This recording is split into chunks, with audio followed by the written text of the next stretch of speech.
भाई रहे, 10 साल भाई रहे उनके शादी के।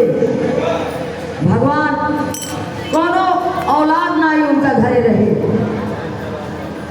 कहले गाय ले गए वन में चरावे, का कहले कि वन में गाय छोड़ के आ जाके वो वन में वो बैठ गए, उदास बैठे थे, वो उदास बैठे थे। तब तक एक ऋषि मुनि घूमत फिरत उधर से आवत रहे लोग, देखले देखी उदास बैठल बाटे।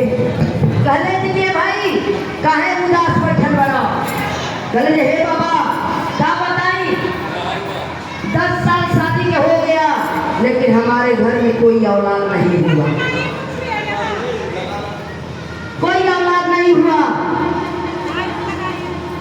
बाबा और ऋषि मुनि उठले, अपने झोली में से जड़ी निकाल के दिए और कहे कि जा अपने पत्नी को दे देना, ले जा और शाम को सोते समय इसे खा लो। वो ले गया बेचारा, अपने पत्नी को दे दिया। भगवान की कृपा हुआ, 1 महीना के बाद से खुशखबरी सुनाया। सारे घर में बहुत चहल महल, खुशखबरी छा गया। भगवान भोलेनाथ की कृपा से 9 महीना के बाद से घर में एक बालक आया। सारे लोग खुशी से झूम रहे हैं, कहीं सोहर है, कहीं बधाई है, गा बजा रहे हैं, सब लोग नाच गा रहे हैं, भंडारा उंडारा लोग करवाए, फिर चर्चा करवाए। उसके बाद से कुछ दिन के बाद लड़का धीरे धीरे समय के अनुसार जवान हो गया। गांव नगर के लोग कहने लगे थे कि अरे पिताजी अपने लड़की का शादी कर दीजिए, कम से कम घर में एक बहू आ जाएगी, ते माता जी का उबार हुई, घर में कम से कम एक करवैया तो आ जाई। एक लोटा पानी तो दी, कहे हाँ बाबू सही बात कहता है। लोग का भाई लड़का का शादी हो गई। कुछ दिन के बाद लड़का गाय लेके वन में चले, रोज चरावे जाए, गाय रोज चरावे वन में जाए। लेकिन क्या होके दिन भर गाय चरावे, जब शाम के घरे लेके आवे तो गाय दूध नहीं देवे। जो पिताजी रहे रोज डॉक्टर से रोज बोला कि पता नहीं किस तरह तू गाय चरा कर लेकर आता है, जो गाय दूध नहीं दे रही है। रोज का यही काम हो गया था, दिन भर गाय चराएगा लेकिन शाम को जब घर जाएगा तो गाय दूध नहीं देती थी। या रोज डांट सुनने को मिलता था उस बच्चे को। अब उसको गुस्सा लगा, कहे आखिर को गाय मेरी दूध क्यों नहीं दे रही है? कहेगा बोल रहा है, अब सोचा कि आज हम धूका ला के आज हम छू कर देखेंगे मेरे गाय का दूध आखिर निकालता कौन है। गाय लेकर गया वन में, छोड़ दिया। एक पेड़ के नीचे जाके पीछे छुप गया।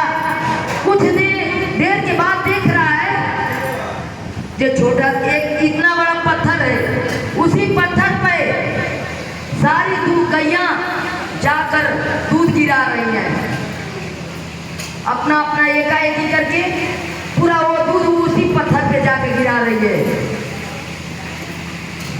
उसके बाद से इसे गुस्सा लगा, राजा हो यही गाय के दूध मेरा पी रहा है रोज, अब मैं घर जाकर डांट सुन रहा।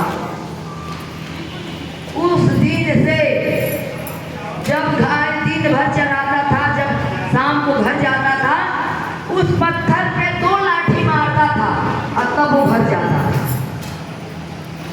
उस पत्थर पर 2 लाठी मारता था तब वो घर जाता था। हेलो हेलो, एक दिन की बात है, वो लाठी मारना भूल गया, लाठी मारना भूल गया। अब भोजन करने बैठा था, भोजन छोड़ दिया और दौड़े गया वहां से, और दौड़े जाकर मारा उस पत्थर पे।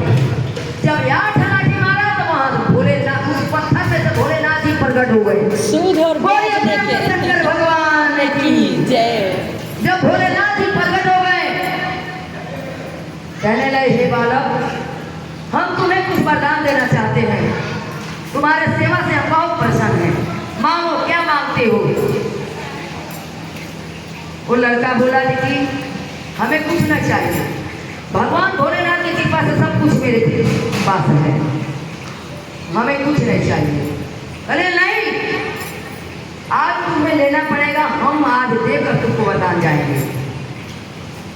अब वो भी हट पकड़ लिए, नहीं आज हम तुमको कुछ दे ही कर जाएंगे। बहुत सौभाग्य होता है। अब उसके बाद से लड़का बोला जी कि ठीक है, अगर ये आप देना ही चाहते हैं हमें, बस इतना ही वरदान हमको दीजिए, जे हे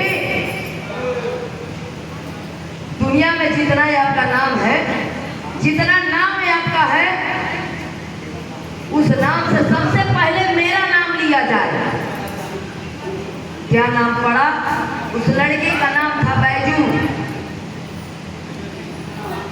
उस लड़के का नाम था बैजू। तब कोई बैजू ना, पहले बैजू उसके बाद से ना। वहां का जो जगह था बैजूनाथ से प्रसिद्ध हो गया। अब वहां पे सारे भक्त जाते हैं दर्शन के लिए, जितने भक्त हैं सब लोग दर्शन बैजूनाथ दर्शन करने जाते हैं। सब लोग अपना मनोकामना लेकर जाते हैं और दर्शन पाके आते हैं। बाबा इसी तरह